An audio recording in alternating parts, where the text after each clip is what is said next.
राधे राधे मित्रों। कार्तिक महात्म्य 7वां अध्याय। मंगलकारी श्री हरि का सच्चा नाम धियाओ। कार्तिक मास महात्म का 7वां अध्याय बनाओ।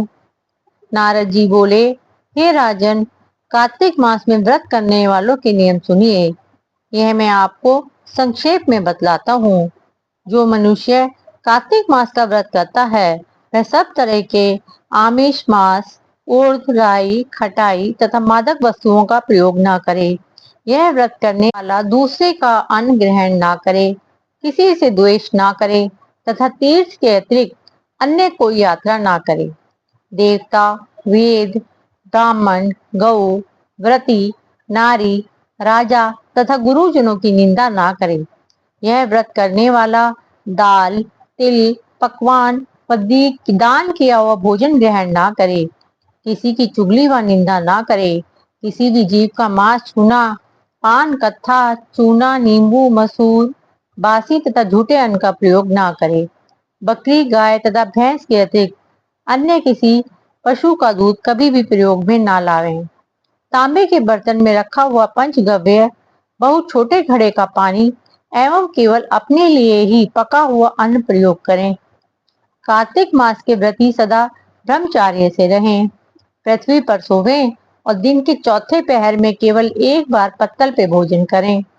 व्रती केवल नरक चतुर्दशी को तेल लगा सकता है, अन्य तिथियों में बिल्कुल भी नहीं।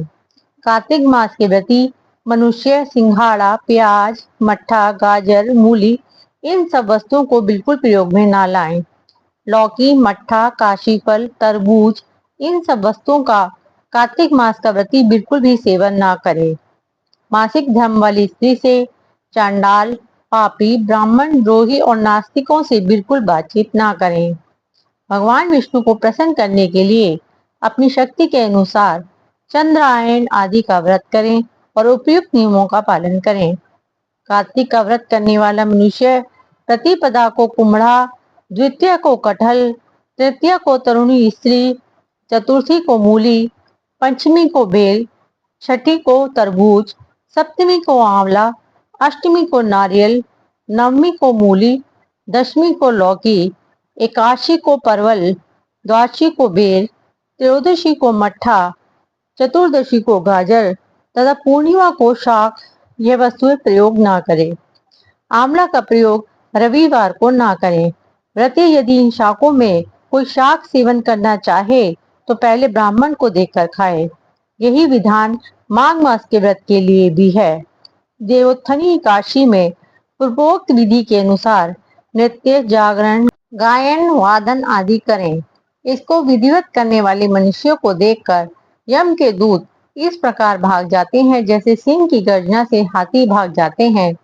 यह कार्तिक मास का व्रत सब व्रतों में श्रेष्ठ है। इसके अतिरिक्त जितने भी व्रत और यज्ञ हैं वह 1000 की संख्या में किए जाने पर भी इसकी तुलना नहीं कर सकते, क्योंकि यज्ञ करने वाले मनुष्य तो केवल स्वर्ग में ही जाते हैं, किंतु कार्तिक मास में व्रत करने वाला प्राणी सीधा वैकुंठ को जाता है। जिस प्रकार राजा की रक्षा उसके अंग रक्षक करते हैं, उसी तरह कार्तिक मास का व्रत करने वाले की रक्षा भगवान विष्णु की आज्ञा से इंद्र आदि देवता करते हैं। कार्तिक मास का व्रत करने वाला मनुष्य जहाँ कहीं भी रहता है वहीं पर उसकी पूजा होती है, उसका यश होता है। उस स्थान पर जहाँ की वह रहता है वहाँ भूत, पिशाच आदि कोई भी नहीं रहने पाता। विधि सहित कार्तिक मास का व्रत करने वाले मनुष्यों को पुण्यों का वर्णन ब्रह्मा जी भी नहीं कर सकते। यह व्रत संपूर्ण पापों का नाश करने वाला, पुत्र, पौत्र और धन धान्य को बढ़ाने वाला है। राधे राधे।